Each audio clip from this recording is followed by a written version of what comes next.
হোৱাৰ উপায় মই কেতিয়াও নকওঁ যে আপুনি অসাধাৰণ কিছুমান ষ্টেপ ফলো কৰক আৰু 2-3 দিনৰ ভিতৰত ধনী হ'ব।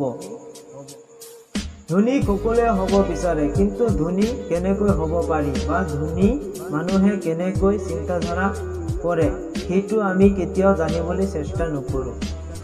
যদি আপোনাৰ মাজতো টকা উপাৰ্জন কৰা বা ধনী হোৱাৰ ইচ্ছা আছে, তেনেহ'লে তলত কোৱা কথাবোৰৰ ওপৰত কাম কৰক।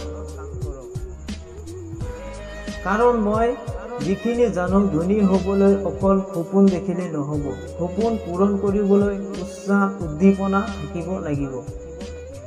ধনী হ'বলৈ হ'লে আপুনি কি কাম কৰিব লাগিব?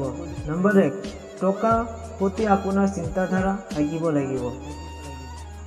নম্বৰ 2, সপোন দেখা জৰুৰী। নম্বৰ 3, জীৱনৰ ৰিস্ক নিব লাগিব। নম্বৰ 4, নিজৰ ওপৰত বিশ্বাস ৰাখিব লাগিব। নম্বৰ 5, অপ্ৰয়োজনীয় খৰচৰ পৰা দূৰত থাকক।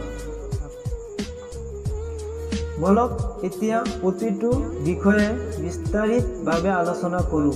আমি প্ৰতিজন মানুহে ভাবোঁ যে টকা হ'ল বস্তু ক্ৰয় কৰাৰ এটা মাধ্যম, কিন্তু আমাৰ প্ৰথমেই এই চিন্তাধাৰা সলনি কৰিব লাগিব।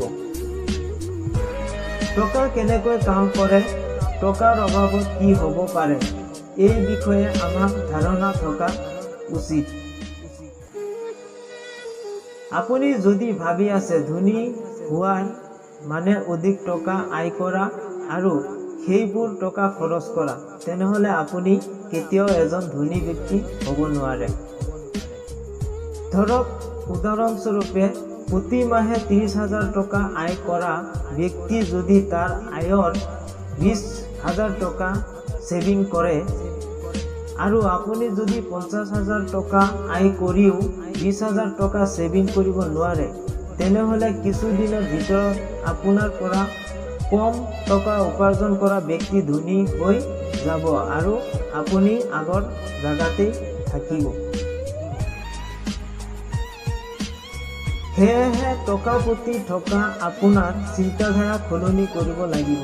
গতিকে আপুনি যিমান পাৰে টকা ছেভিং কৰা আৰম্ভ কৰক, আৰু যদি এনেকৈয়ে আপুনি টকা ছেভিং কৰি গৈ থাকে, তেন্তে মই কওঁ আপুনি এদিন নহয় এদিন এজন ধনী বা সফল ব্যক্তি হ'ব পাৰিব।